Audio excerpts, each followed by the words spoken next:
El 6 de marzo de 1927 nació en Aracataca, Magdalena, un niño como cualquier otro, pero muy distinto a los demás, Gabriel García Márquez.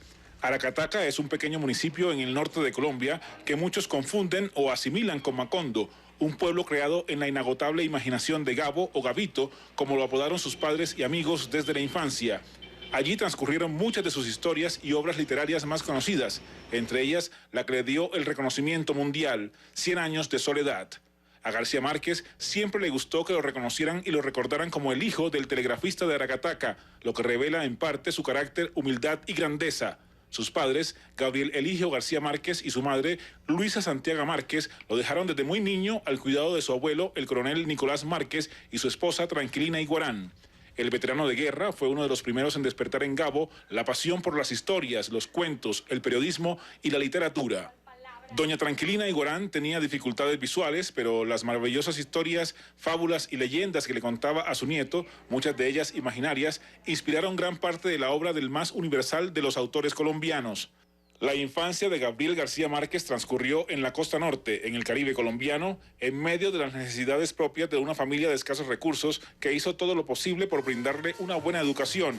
De esas festivas y calurosas tierras llenas de encanto tropical, pasó gracias a una beca a estudiar en 1940 a la andina y fría ciudad de Zipaquirá en el centro del país. Fueron tiempos difíciles para García Márquez que, sin embargo, forjaron su estilo y su prosa. En 1947 llegó a Bogotá a estudiar Derecho en la Universidad Nacional. Fue en esa época marcada también por la austeridad cuando Gabo publicó su primer cuento en el periódico El Espectador, La Tercera Resignación. Allí empezaría su carrera como reportero, sin duda uno de los mejores en la historia de Colombia. Nunca se graduó como abogado, pero se inició entonces como columnista en el periódico El Universal de Cartagena. Fue en esa misma época que Gabriel García Márquez conoció a varios de los que serían sus mejores amigos en el llamado Grupo de Barranquilla, jóvenes inquietos, devoradores de obras literarias, de los clásicos y de los nuevos autores de la época que se reunían a hablar de lo que más les gustaba, los libros. Vivían en eternas discusiones sobre la obra de William Faulkner, de Virginia Woolf y de Albert Camus, entre muchos otros, en un bar llamado La Cueva, que aún existe en Barranquilla. Esa época lo marcaría también como un bohemio amante de la buena música, asiduo visitante de antros de barrios y hoteles de baja categoría. Muchos de esos lugares son de común referencia en su obra literaria. Pasada una década, a comienzos de 1950, comenzó a escribir su primera novela, que inicialmente se llamó La Casa, y luego le cambió el título a La Hojarasca, todo inspirado en su natal Aracataca, que poco a poco se iba convirtiendo ya en Macondo, y en el comienzo de una extensa producción literaria que incluye títulos como Relato de un náufrago, El coronel no tiene quien le escriba, La mala hora, Los funerales de la mamá grande, El amor en los tiempos del cólera, Crónica de una muerte anunciada, El otoño del patriarca, Vivir para contarla, entre otras.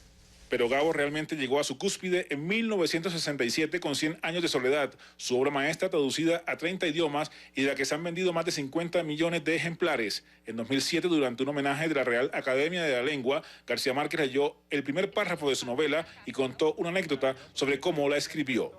Muchos años después, frente al pelotón de fusilamiento, el coronel Aureliano Buendía había de recordar aquella tarde remota en que su padre lo llevó a conocer el hielo. No tenía la menor idea del significado ni el origen de esa frase, ni hacia dónde debía conducirme. Lo que hoy sé es que no dejé de escribir ni un solo día durante 18 meses hasta que terminé el libro. El novelista, periodista y creador del movimiento literario conocido como el realismo mágico, viajó por el mundo entero y conoció muchas culturas, lo que le sirvió para nutrir de maravillosas historias sus escritos.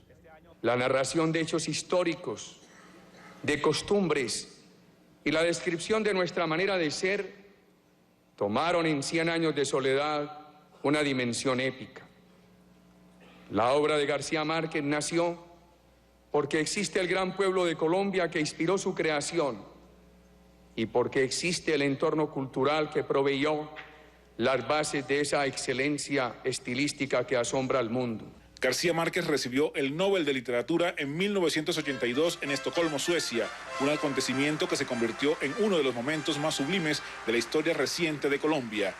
Gabo fue amigo de muchos poderosos, pero detestaba el poder.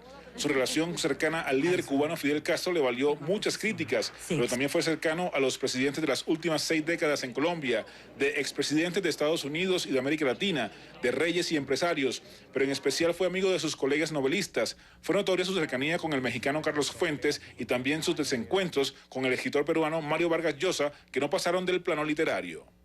Porque Gabriel García Márquez es en sí mismo, en su trayectoria creadora, un ejemplo vivo de esa unidad del español en su diversidad, una de las figuras más insignes de la literatura en español. Suyas son estas palabras: no hablemos más por separado de literatura latinoamericana y de literatura española, sino simplemente de literatura en lengua castellana. A Gabo le gustaba la música vallenata, de la cual disfrutaba en parrandas memorables siempre que volvía a Colombia. A donde no le gustó mucho volver fue a Aracataca, su pueblo, quizá por las nostalgias que le provocaban los recuerdos de su infancia. Siempre tuvo también un lugar especial para su país, aunque gran parte de su vida la pasó en México. En estos días he estado pensando una cosa. Yo quisiera que Colombia fuera el siguiente país. La Colombia que es hoy, sin las cosas malas que tiene.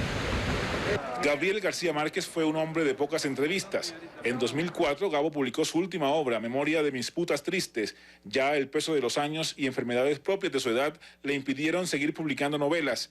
Sin embargo, son muchos sus escritos inéditos que guarda consigo su eterna compañera y cómplice, Mercedes Barcha, su esposa, que lo acompañó siempre a todos los lugares del mundo que visitó, que lo conoció en la carencia y en la gloria, y que estuvo a su lado hasta el último de sus días como una protagonista más de sus novelas, como la más fiel y amada de sus personajes. Para CNN, Fernando Ramos, Bogotá.